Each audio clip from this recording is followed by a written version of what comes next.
Well, it is Washington week, and if Oregon wins on Saturday, it'll be the biggest win of Dan Lanning's career. Here we go. You are Locked On Ducks, your daily podcast on the Oregon Ducks, part of the Locked On Podcast Network, your team every day.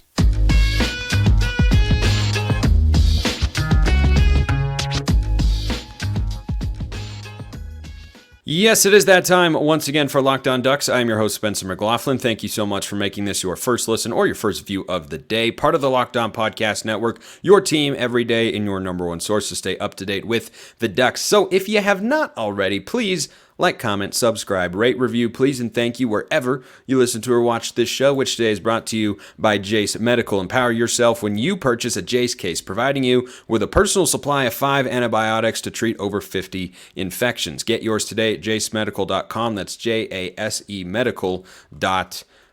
Lots to get to today on this Hump Day show. I love that old Geico commercial. Hump Day! Happy Hump Day, everybody. A mailbag question real quick just to start things off. This from Marty McFly. Mailbag question. How stoked are you? I literally was trying to just forget that it was only Tuesday yesterday on the golf course, wanting it to be Saturday. That's how stoked I am. I think Dan Lanning is stoked for this game as well, and he should be. And the stakes here could not be higher, and they couldn't be much higher for Dan Lanning as well. Not in the sense of like, his job is on the line if they lose. No, none of that nonsense. But Oregon right now is in a position where they control their own destiny to get into the college football playoff, as they did a season ago in the midst of that 8-game winning streak. Oregon is also in a position right now, under Dan Lanning in his second year, where, get this, he's 15-3 as a head coach. Did you know that? He is 15-3 as Oregon's head coach. But what's he missing? Pac-12 title game appearance and a win over at least one, if not both, of Oregon's rivals. Here's the opportunity to do that.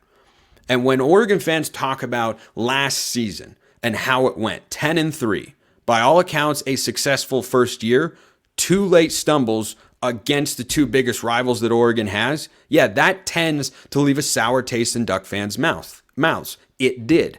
It still does. And all of that gets forgiven if Dan Lanning wins this football game. Because turns out, even if Oregon had beaten Washington, even if they hadn't gone for it at their own 30-yard line on 4th and 1, if they'd punted it back, gone to overtime, won the football game, or yada, yada, yada, whatever, guess what? The Oregon State game still happened. So Oregon wasn't going to the playoff anyway. Might have gone to the Pac-12 Championship game.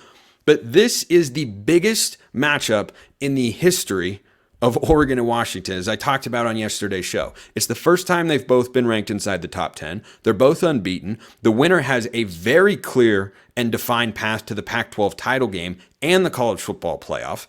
The winner controls its own destiny to get to both and won't rely on anybody else. Now, technically, the loser does as well. The path is just a lot tougher because you have that loss in there and you have the head-to-head loss. I mean, you could look up at the end of the season, you might have 2 8-1 Pac-12 teams going to the Pac-12 Championship game in Las Vegas, where I plan to be. And I hope that's where Oregon ends up being. Winning this game would go a long way to helping that cause. It would not define it one way or the other, but if you win this game, you don't necessarily have to go unbeaten the rest of the way. You do to get to the playoff, not necessarily get to the Pac-12 Championship game.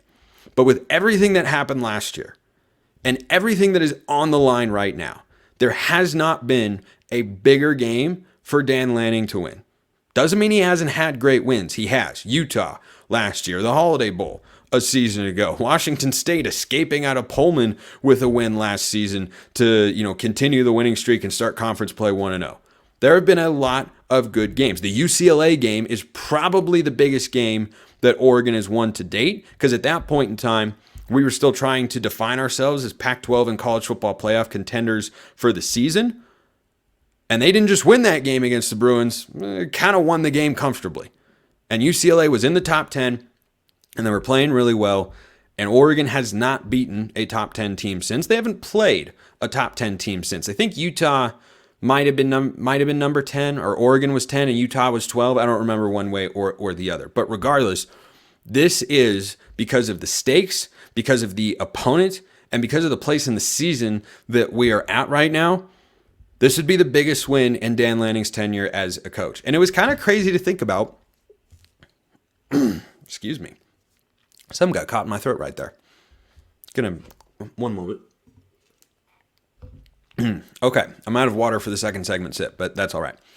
There has not been an opportunity like this for Dan Lanning to stake his claim. Like on the road, College game day's there, Josh Pate is there, Bo Nix is a Heisman contender, Michael Penix is a Heisman contender. You have every storyline you could possibly want for this to be a massive college football game. And I liken it to what Red River was a week ago, which was a fantastically awesome football game and easily the biggest win of Brent Venables' career. And Venables had a much worse first season than Dan Lanning did. By a long shot, he had a much worse season in 2022. But right now, he won that game against Texas, and guess what? 49-0 the year prior, that kind of has been forgotten. Maybe not entirely by Texas fans, but in the moment right now and in the context of this season, yeah, those sorts of things tend to get put on the back burner of fans' subconscious because you won this game. If Oregon wins this game, they're in the top 5, controlling their path to a college football playoff spot, in the driver's seat to go to the Pac-12 title game, with still tough games on the schedule to be sure, but having already gotten through Washington at this point, would put Oregon in a really good spot. Because you can lose one game and still get to the playoffs, still get to the Pac-12 championship game. So between Washington State, Utah, USC, Oregon State, you could lose one of those games, still accomplish all the goals that Oregon has this season. But this one would be the biggest statement game yet. And yeah, last year's game, Lanning said, well, we don't need to, focus on that or bring it up and such because we know that it's a rivalry and guys are going to be motivated and such. But for the fans, Dan Lanning, I think, already has won over the Oregon fan base, as he should. Like I said, 15-3, and we're asking for a little bit more in some instances. That's a pretty high bar. He's off to a really good start. Recruiting is going well. Results have been good. But this can be the best individual result if you go into Washington, beat your rival, send the Husky fans home unhappy, avenge last year's loss, and put yourself squarely in the college football playoff and national title conversation. Biggest game that Dan Lanning could win. A loss is not as punitive for Lanning and his reputation and standing as a coach as a win would benefit. That's how I feel about it right now. And gosh almighty, like Marty McFly asked, I am stoked. Completely and utterly stoked for this football game. We've been waiting for a long time. I'm also nervous for it. Like, make no mistake about it. I am nervous thinking about this football game. I'm recording the show on Tuesday. I know this will surprise a lot of you, but I played golf earlier today. And on the golf course, I was literally trying to just block all the potential scenarios and ways this game could go out of my head to just focus on my round. Just enjoy it. Game's not coming for a while, but boy, do I want Saturday to get here. I know, however, in the back of my mind, once Saturday arrives and the game kicks off in Seattle, I'm going to be a nervous train wreck. And Washington will get the ball first maybe and complete a first down on the second play from scrimmage, and I'm going to go, defense is terrible. It's awful. It's terrible. Like, it's just, oh, man, this is going to be a really, really fun football game. Always fun to be on game day. Curious to see who everybody picks. Washington a 3-point favorite right now. Should it be that way? Or is Oregon being undervalued here? We'll talk about that after we talk about Jace Medical, of course, because they've got the Jace case. 5 life-saving antibiotics for emergency use. All it takes to get a Jace case is fill out a simple online form and, in some cases, jump on a quick call with one of their board-certified physicians. Get ongoing care from their physicians on any treatment-related questions. Doctor-created, doctor recommended. You don't want to be caught unprepared in today's world, so get the Jace case, which can handle everything from online evaluation, Jace Medical can, that is, to licensed pharmacy medication delivery and ongoing consultation and care. Everyone should be empowered to care for themselves and their loved ones during the unexpected. Get $20 off on these life-saving antibiotics today on Jace Medical by using my code LOCKEDON at checkout on jacemedical.com. That's JASE medical.com. Get $20 off with my code LOCKEDON at checkout.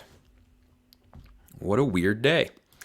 What a weird day. You know, schedule, this, yada, yada, yada. I didn't have enough water in the cup, and I had to use it earlier because we had a little scratchiness of the throat. Anyway, let's hop into the mailbag. YouTube comments, always available. Twitter at smalls_55 or at LockedOnDucks. If you want a chance to regularly communicate with me in a one-on-one way, priority mailbag, and getting every thought and my reaction to the news of the day on the Oregon side of things, go join the Locked On Ducks subtext community. Link in the description below wherever you're listening to or watching this show. This question from Cade. Am I just a crazy homer for not being that, which he puts an asterisk on either side, you know, kind of like a quote like that impressed with Washington? Their D let Tulsa, Boise State, and Arizona move on them comfortably. I don't know about Boise State. And their offensive line gave up a lot of pressure in each game. Their run game is pretty weak too. All in all, it feels like their weaknesses line up with our strengths, and their strengths, deep pass, feels well matched with our secondary. I feel like if we show up and play hard, Dan Lanning ball, we should take care of business. Thanks. Well, if Oregon plays to their potential, yeah, of course they can win this football game. If Washington plays to their potential, they, of course, can win the football game. I mentioned Red River earlier in the show, and I want to go back to that because Oklahoma in that game played to their potential. Texas in that game did not play all the way to their potential, but still played pretty well. Did not play perfectly, but still played pretty well. If those teams played, like these teams right now, and they might play again in the Big 12 Championship game, if they played 10 times, how do you think that split goes? Maybe 6-4 Texas? I don't know how many times Texas gets stuffed on 1st and goal at the 1. I don't know how many times, if they play 10 times, Quinn Ewers throws 2 interceptions. I mean, the second one, like, that can happen. The first one, however, was an abysmal throw. And not the sorts of plays that he made when they went, at Alabama earlier this season, which, is still a pretty good football team, it turns out. So I bring that up to say this game has so many similarities. Rivalry, conference title, and college football playoff implications. Losers not out of it, just disadvantaged, and has a higher threshold to cross in order to attain those goals this season. And there are just so many different ways that game can play out. Like, Texas played well enough to win the football game. They lost. Oklahoma played well enough to win the football game. They won. That's what it could come down to. One drive, one play, one moment, one kick. Like let's just say, for instance, Oregon ends up winning the game 30-28. Camden Lewis hits a game-winning 33-yard field goal as time expires, which would be awesome, of course. Can you look back and say Oregon's way better than Washington? No, they just happen to win. Heck, look at the game last year. Would you look at it and say, oh, Washington's so much better than Oregon, they won? No, they just happen to win a really close game that if you played out 10 times is going to be split 5-5 or 6-4 maybe in one particular direction. So when I look at this game, I think it's important to recognize we should not be overlooking the Huskies. This is the best passing attack in college football. This is the best receiving core in college football with a quarterback who is currently the betting favorite to win the Heisman Trophy. That can change if Oregon wins this game, and Bo Nix will, of course, catapult up that list. I think he's number 5 or so right now behind Penix and Caleb Williams, and there are a couple other players in there. But I think when you look at what Washington does really well, yeah, through 5 games, Oregon has showed themselves improved from a season ago and capable of matching up with them perhaps. Have they faced a team of Washington's caliber yet? No, they have not. Colorado is a 5-2 football team right now, or 4-2. I think they're 4-2. Hold on, I can look really, really easily. Colorado's a 4-2 football team. They will be 5-2 after they beat Stanford on Friday night in Boulder. That's probably, them along with Texas Tech, who, are following a trajectory that I kind of figured they would, which is fighting get above 500, which they probably will. They're 3-3 right now. Like, that's an okay team that Oregon also kind of struggled with, right? Oregon could have lost that football game. Have they played better since then? Yes, they absolutely have. They played much better against Colorado, but that was at home, and this is on the road. And the home field advantage is essentially what Vegas is telling you with the line being -3 in favor of the Huskies. That's basically what home field is worth. Like if this were being played at Autzen Stadium, it would probably be like Oregon minus 2, -3 in that sort of range. So I think when you look, and it'd be about a pick 'em on a neutral field, which is about right. And is to say that if you feel good, like Vegas very rarely is egregiously wrong, and they never lie. If you feel really good about the Ducks right now, you should also understand that Washington is very good. Those receivers are really good. And this is the biggest test by a long shot for the defense, especially the secondary. And I like what I've seen from Kyrie Jackson and Jaleel Florence. And Steve Stevens is playing the best football of his career. And Evan Williams, since getting into the flow of things, has been really good. This is a different test. You don't just have a great quarterback on the other side. You have 3 NFL receivers who are going to get drafted next year and be taken, within the first three or 4 rounds, and probably all be either a number 1, 2, or 3 receiver on whatever NFL roster they find themselves on, right? Like they have 3 guys of Troy Franklin's caliber. I think Franklin is only behind Odunze. I did Pac-12 wide receiver rankings the other day on Locked On Pac-12, and I had Rome Odunze 1 and Troy Franklin 2. But Jalen McMillan, Jalen Polk, those are a couple of dudes. Those are a couple of really, really good football players. And Jeremy Bernard is their 4th. Like their wide receiving core is outstanding. Their quarterback is outstanding. Their offensive line has played well. The question for them is on defense. Their pass defense has been pretty good this year. And when you look at the numbers, I think they can be a tad misleading. The caveat there, I a number of times a season ago said, Oregon's giving up a lot of garbage time points. Like, it's not really all that bad. And then Washington came in and threw for over 400 yards at Autzen Stadium, which I don't even know the last time we saw that. Probably 2016 when Brady Hoke was the defensive coordinator, and it was just an absolute abject disaster. So I think when you look at what this Washington team brings to the table, they have all the pieces to be exceptionally good this season. So too does Oregon. I think Oregon's a more balanced team, yes. I think Washington's offense at their best is better than Oregon's. Oregon's ground game is better, but Washington's passing game is ridiculously good. It is ridiculously good. They can hit you at all 3 levels with any of those guys, and they've got a really good play caller and offensive coordinator in Ryan Grubb. He is really sharp, will be a head coach probably by 2024, if not 2025. But he'll probably be a head coach somewhere in 2024. So this is a really good Washington team. They've got all the tools. Defensively, they haven't been great against the run this year. But like you bring up in your question, Cade, they let Tulsa, Boise State, and Arizona move on them. They didn't really get pushed by Arizona as much as the score indicated. I know it ended up being a 1-score game. Washington is a fumble inside the 5-yard line away from going up 21 points with about 4.5 minutes to go, right? They fumble. Arizona, they then stop them. Then Arizona gets a stop. Arizona goes down and scores with a minute 20 to go. Washington recovers an onside kick and the game is over. It never felt like Arizona, was ever out of the game, but it never felt like they were really giving Washington a true scare. And I look at what their starters did against Cal before they got pulled. They were really, really good. They had a pick 6 and I think only allowed 12 points in the game. Like, I'm not getting too caught up in the numbers. I don't think Washington's defense is as good as Oregon's. I also don't think it is bad as some might want to believe on the Oregon side of things. They've got a couple of really good edge players in ZTF and Braylon Trice. I think Jabbar Muhammad in the secondary has been a really nice pickup for them. And then there's another guy's name like Olafosio.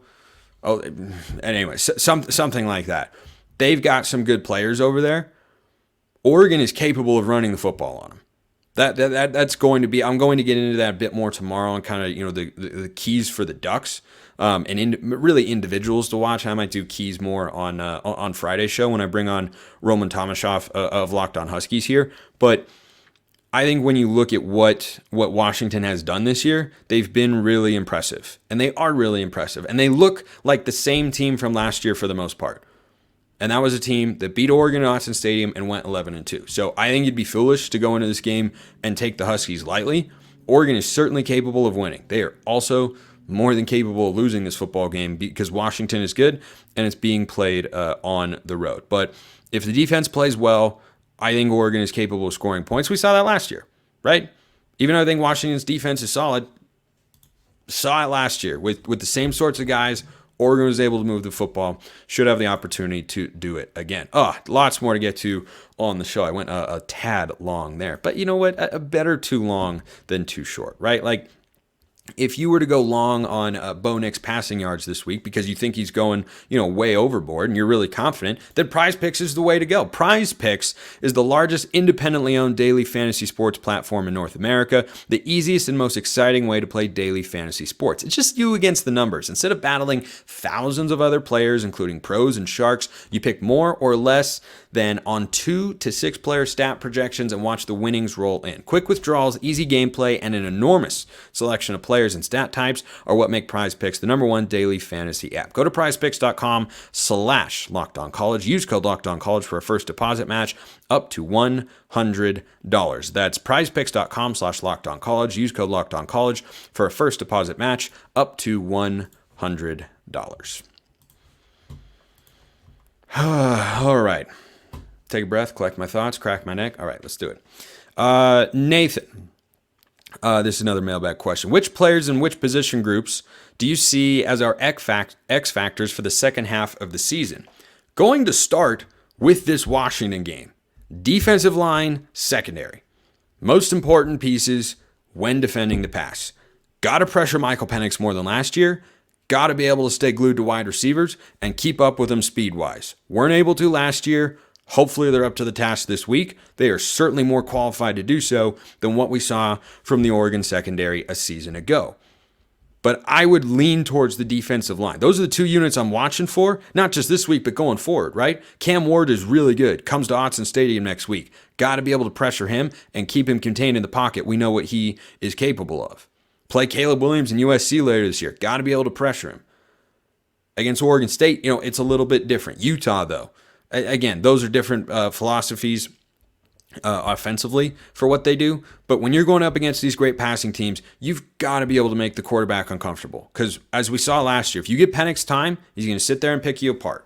He's going to sit there and pick you apart, and you cannot let him do that with those great receivers. So starting this week, defensive lineman, X factor #1, secondary #2, as in the most important part of Oregon's success.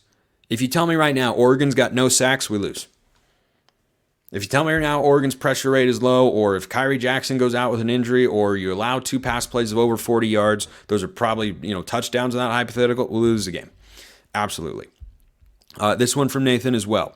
All right, Spencer, hope you're having a good weekend. By the time we hit the end of the regular season, who are we looking at as our all Pac-12 players, and how will the position groups be ranked? Come back to me on the position group rankings part of it, but right now, these are guys, by the way, who are going to need to play well on Saturday against the Huskies, and why I wanted to work this question into today's show. So through our 5 games at this point in the season, if the season were to, suddenly wrap up before the Washington game, I would look and say these are probably players from Oregon's team that would get all Pac-12 first team selections. Troy Franklin, Brandon Dorlus, Bucky Irving, Jackson Powers Johnson. Probably would be able to make the first team, or at least in my view, have played at that level. Second teamers, Jordan James, Johnny Cornelius, Camden Lewis, don't sleep on the kickers now, Kyrie Jackson. See where I'm going with this? In the biggest games, you need your best players to play well. Now, Bo Nix is certainly capable perhaps of being second team, all Pac-12. Most likely, it'd be third. So third team caliber guys that, I've seen at this point in the year. And this doesn't mean they aren't playing well. Of course, it means they are playing well. It's just that there are a lot of good players in the league. Bo Nix, Jordan Birch, Ross James, the punter. He's been awesome. He might even be better than third team, frankly. Evan Williams, Taki Taimani. Revenge game for Taki Taimani. There was a whole piece written about him. I was puzzled by that, to say the least. Like, he was a defensive lineman who wanted to get away from the Jimmy Lake debacle, which any Washington fan will tell you was an abject disaster. He wanted to get away from that, comes down to Oregon, and now he's got an entire piece being written about it, like, is he even going to show up on Saturday? Well, I don't know. We'll see. Take notes, Taki. Honorable mention right now, guys playing at that sort of level, I think Jalil Florence, Terrence Ferguson, Casey Rogers. So those would be kind of my inclinations as to who could make an all-conference team if the season ended today. And if you look at that list of players, Oregon needs them to play well. Specifically, I think Kyrie Jackson, Brandon Dorlus, and Jordan Birch. Those guys, like McMillan and Polk, are really good. So it doesn't come down to just one defensive back for the Ducks. But if you can take away Rome Odunze, he is better than the other two. Not by a lot, honestly. McMillan and Polk are outstanding, especially Polk. Like, they can both make all the catches. They have really good, strong hands. Remember, McMillan last year kind of ripped that interception away from Gonzo after Oregon failed the onside kick. It looked like Gonzo had a pick, and McMillan just ripped it away from him. Like, they are that caliber of player, both of them. But Kyrie Jackson, wherever he is on the field, I don't think Jackson's going to necessarily shadow Rome Odunze. So Jackson probably stays as the boundary or field corner. If he plays the way that he's capable of and takes away half of the field, that's kind of the biggest part. So less about a one-on-one receiver matchup and more about, being able to limit the window that Michael Penix can look at and say, okay, I can throw the football here or I can throw the football there. But all of these guys have had exceptional seasons this year and have to again on Saturday, right? Yeah, Bo Nix has got to be able to throw the football. You got to keep pace with Washington at some level. But Bucky Irving and that offensive line led by Jackson Powers Johnson, who is having a first-team all-conference caliber season, he is going to have to be able, like last year, to get loose, run the football, and keep Washington's offense over on the sideline at some level. So, in terms of how position groups will be ranked, I think we got to see more information, play, big games like this one, like USC, Washington State, Utah, and Oregon State, before we can say, what was the best position group for the Ducks this year. But to this point, I look at those guys and say they're playing their way into an all-conference caliber season, and they need to have all-conference caliber performances this Saturday. So, given that this Husky game is immensely stressful for us as Duck fans, though certainly exciting as well, because we want to win the football game, but we also really don't want to lose the football game. Let's end on a non-football note, shall we? Okay. Couple of mailbag questions here. Again, YouTube comments, Twitter, or subtext if you want priority. This from Simone, totally unrelated to football, but something that's been on our minds. What order do we introduce our children to Star Wars? Start with the originals, the first 1 to 3 episodes, a spin-off prequel. Parenting is hard. I wouldn't know because I'm not a parent. It looks pretty hard. It sounds pretty hard. I don't know how you make these decisions. Simone, here's my best advice. As a Star Wars diehard fan, show the movies to your children in the order that they were released. Not chronologically, the order that they were released to start. 4, 5, 6, New Hope, Empire Strikes Back, Return of the Jedi. 1, 2, 3, Phantom Menace, Attack of the Clones, Revenge of the Sith. Okay? Then I would start going chronologically. I would start going chronologically because things like the Clone Wars and Rebels and Rogue One and even Solo, which I think is pretty good, those are all fantastic. Like Rebels, Clone Wars, and Rogue One. Top tier Star Wars content. So you show her the originals to understand why everyone, or him, I don't know if it's a son or a daughter, but show your kid the originals so that your kid understands why everyone loved it in the first place. Show the prequels because they're better than people think. Then show the pretty high level content that kind of goes in between there, and then show the sequels as an example of what not to do in the Star Wars universe because they stink. Last one here, a follow-up from a previous fun mailbag question. I had to think about this for a little and just goes to show you how difficult Chopped is. This from Beginner Catholic. Follow-up question, if you were competing on Chopped, made it to the final round, and were presented with the basket you so cunningly crafted, that's for dessert, what would you make? So the basket that I put together to make it challenging was duck, celery, fruit snacks, and dried mangoes. Here's what I landed on. I had to think about this for a few minutes, though. And these, chefs on the show have like 30 seconds to put all this together, and it's really, really hard. I would go with dried mango ice cream with a fruit snack and berry compote reduction sauce over the top of it.